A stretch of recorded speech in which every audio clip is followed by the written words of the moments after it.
ওকে, তো লিস্টে নেক্সট আছে সর্দার জৈনুদ্দিন আর আল মাহমুদ। সর্দার জৈনুদ্দিন যেহেতু আমাদের কাছে খুবই কম টপিক আছে, সো এটা কোনো সিঙ্গেল ভিডিও বানাচ্ছি না, ঠিক আছে। আর আল মাহমুদ বানাবো।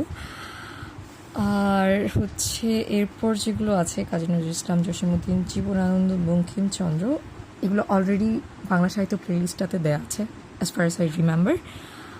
মহাভারত দেয়া নেই, চণ্ডীদাস দেয়া নেই, চর্যাপদ দেয়া নেই, মঙ্গল কাব্য দেয়া নেই, আর রামনিধি গুপ্ত দেয়া নেই।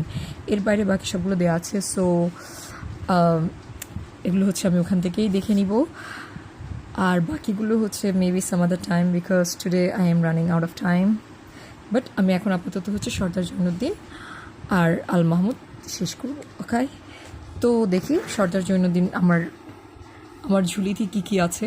একটা আছে হচ্ছে বেলা ব্যানার্জির প্রেম, আর আরেকটা হচ্ছে নয়নঢুলি ছোট গল্প। উনি ছোটো গল্পকারই ছিলেন বেসিক্যালি। এর পাশে আমি একটা অ্যাডিশনাল ইনফরমেশন লিখে রেখেছিলাম, কারণ হচ্ছে নয়নঢুলি আর জীবনঢুলি এই দুইটার মধ্যে কনফিউশন হতে পারে। জীবনঢুলি হচ্ছে চলচ্চিত্র 2014 সালে প্রকাশিত, যেটি হচ্ছে মুক্তিযুদ্ধভিত্তিক, তানভীর মোকাম্মল পরিচালিত। এর বাইরে সর্দার জৈনুদ্দিন সম্পর্কে আমরা জানবো দুইটা ছোটো গল্প সম্পর্কে, একটা হচ্ছে বেলা ব্যানার্জির প্রেম আর একটা হচ্ছে নয়নঢুলি।